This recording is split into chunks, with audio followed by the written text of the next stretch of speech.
Hello, हा मी तासाभरात पोचतोय. मीटिंगची तयारी करून ठेवा. या राधिका, ब्रेकफास्ट घेऊन ये लवकर, मला लेट होतोय. आणते आणते. काय आज इम्पॉर्टंट मीटिंग वाटतं. हो रे, खूप इम्पॉर्टंट मीटिंग आहे आणि त्यात परत आज आई नाहीये, मला अजून टेन्शन आलंय. यु नो ऋषी, आजची डील क्रॅक व्हायलाच पाहिजे, फार महत्वाची आहे. राधिका, माझी कॉफी कुठे आहे? आणते आणते. राधिका, इकडे ये. हे काय राधिका, मी तुला 1000 वेळेला सांगितलं की पोह्यांमध्ये कोथिंबीर घातलेली मला आवडत नाही, मग का घातलीस तू? सॉरी, ते ऋषीची प्लेट तुला गेली चुकून. I am sorry. घे घे घे. आता तू का चिडचिड करतोयस? ती काय मुद्दाम करते का? अरे गडबडीत असते ती. ऋषी, राधिकाला काहीही गडबड नसते. तिला नीट जमत नाही हे सगळं. दरवेळेला गोंधळ घालायचाच असतो. का? बघितलंस, आता सुद्धा इथेच उभी आहे. आता काय माझं तोंड बघत उभी राहणारीस का इथे? जा लवकर, कॉफी घेऊन ये, मला उशीर होतोय. आणते. काय आरडाओरडा करतोयस तू? ती इतकं करते तुझ्यासाठी, तुला ना किंमत नाहीये त्याची. ऋषी, खूप काही करणं आणि नीटनेटकेपणाने करणं यात खूप फरक असतो. राधिकाला त्यातलं काहीही जमत नाही. गबाळी ते गबाळीच येते अजून. कॉफी. वहिनी, उत्तम झाले पोहे आणि कोथिंबीर पण छान आहे आजची. अरे छान होणारच पोहे, साधना मावशींनी केलेत ना. अच्छा, हो का? मावशी खूप छान झाले तर पोहे.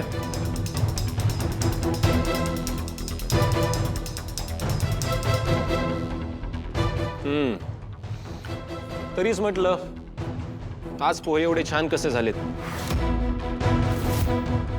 राधिकाला असे पोहे अख्ख्या आयुष्यात जमणार नाहीत.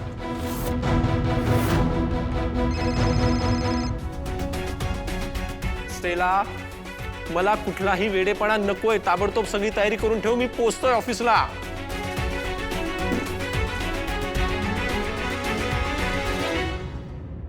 ऐका, सगळ्यांनी थोडा वेळ इकडेच थांबा. कमीला तुमच्याशी बोलायचंय. कमी.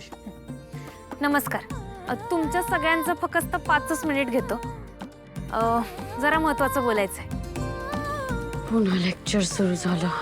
तुम्हा सगळ्यांना तर माहीतच आहे की आता थंडीचा दिवस आहे. लई थंडी वाढली आणि आपल्या कॉलेजच्या आजूबाजूला अशी लई लहान मुलं आहेत ज्यांना साधं घालायला कापड बी नाही.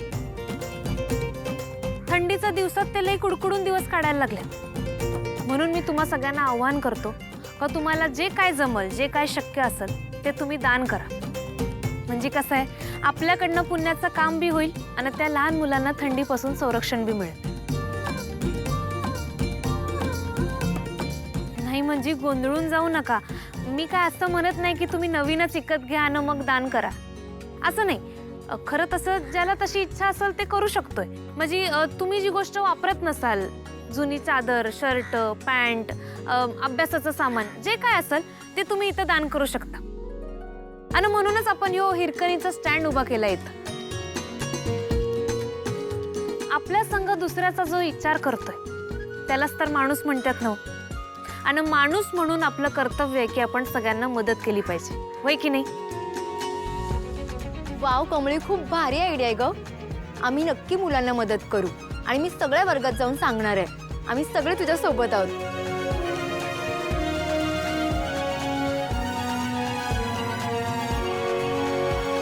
बघ अनिका, तुला सांगत होते ना, ही काय करतायत ही लोक. अरे पण ही कमळी टमळी हे सगळं कोणाची परमिशन घेऊन करतेय? बरं करते तर करतेय, हिच्याकडे काय ग डोनेट करायला? ती फाटकेचा आदर सोडून म्हणून सगळ्यांकडून गोळा करून डोनेट करते. तरी सुद्धा नाव स्वतःच लावणार हा की मी केलंय मी केलंय.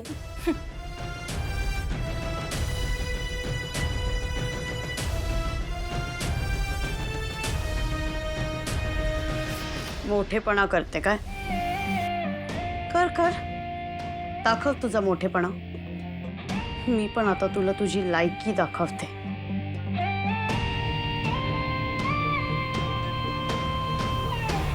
हो, आजची मीटिंग फिक्स आहे. मी येते वेळेवर. थँक्यू.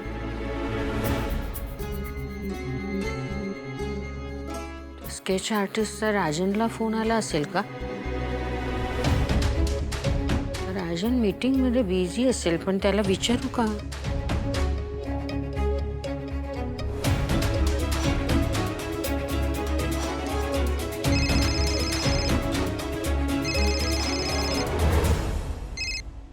हा आई बोल. राजन बिझी नाही आहेस ना? जरा बोलू. नाही बोल. अरे मला तुला हेच विचारायचं होतं की त्या स्केच आर्टिस्टचा तुला काही फोन आला का? हो आई, आला होता. त्याने स्केच रेडी केले असं सांगत होता, पण थोडंसं फिनिशिंग बाकी आहे. पण आज तुम्ही घेऊन जाऊ शकता असं म्हणाला. काय? आज स्केच आणायला बोलवलं त्यांनी? हो. अरे किती आनंदाची बातमी दिलीस तू. बापरे, मला तर आता राहवत नाहीये कधी एकदा माझ्या मोठ्या नातीचा चेहरा बघते असं झालंय मला. खूप आनंद झाला बघ. अगं आई, मी समजू शकतो, पण आज एका मीटिंगसाठी मी बाहेर आलो, त्यामुळे मला आज नाही जाता येणार. पण रागिणी जाणार आहे. काय म्हणालास? रागिणी? हो, तू काळजी नको करूस, ती आणेल व्यवस्थित. राजन, तू खरंच रागिणीला पाठवणार आहेस ते स्केच आणायला?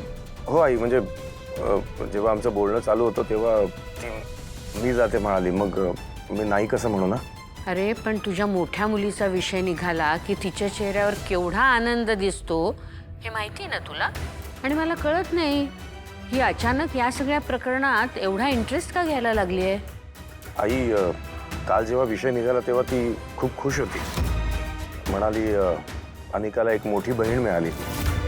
आपण तर काही अनिकाला समजू शकलो नाही, पण मोठी बहीण नक्की तिला समजून घेईल. तिच्या सानिध्यात राहिल्यामुळे ती सुधारेल, तिच्यात बदल होईल. का कोण जाणे, पण मला असं वाटतं की फरक पडला तर पडला, नाहीतर. एवढं सगळं शहाण्यासारखं बोलली रागिणी? राजन, मला तर काही हे पटत नाहीये. आई, तिच्या बोलण्यावरनं तर मला ती जेन्युइन बोलते असं वाटली. तुला जर काही डाऊट असेल तर तू जाणार आहेस का? हो, नाही म्हणजे आज बाबांना चेकअपसाठी घेऊन जायचं आहे आणि माझ्या काही मीटिंग्स लागल्या आहेत, पण मी वेळ काढीन. मी स्वतः जाऊन येईन त्या स्केच आर्टिस्टकडे, हरकत नाही. मला असं वाटतं आपण तिचं अकाउंट बंद केलं ना, म्हणून टाळ्यावर आली होती. एकदा विश्वास ठेवायला काय हरकत आहे. ठीक आहे राजन, तू म्हणत असलास तर तसं करू. आई, तिचा अकाउंट आपण सुरू करायचं का परत? म्हणजे त्याबद्दल बोलण्यासाठी तिचा फोन होता मगाशी. नाही राजन, ते नाही होणार. जोपर्यंत नयनतारा त्यांना माफ करत नाही आणि जोपर्यंत त्यांनी केलेल्या कृत्याचा त्यांना मनापासून पश्चाताप होत नाही, तोपर्यंत त्यांचे अकाउंट सुरू होणार नाहीत. ठीक आहे, तू म्हणशील तसं. बाय. ठीक आहे.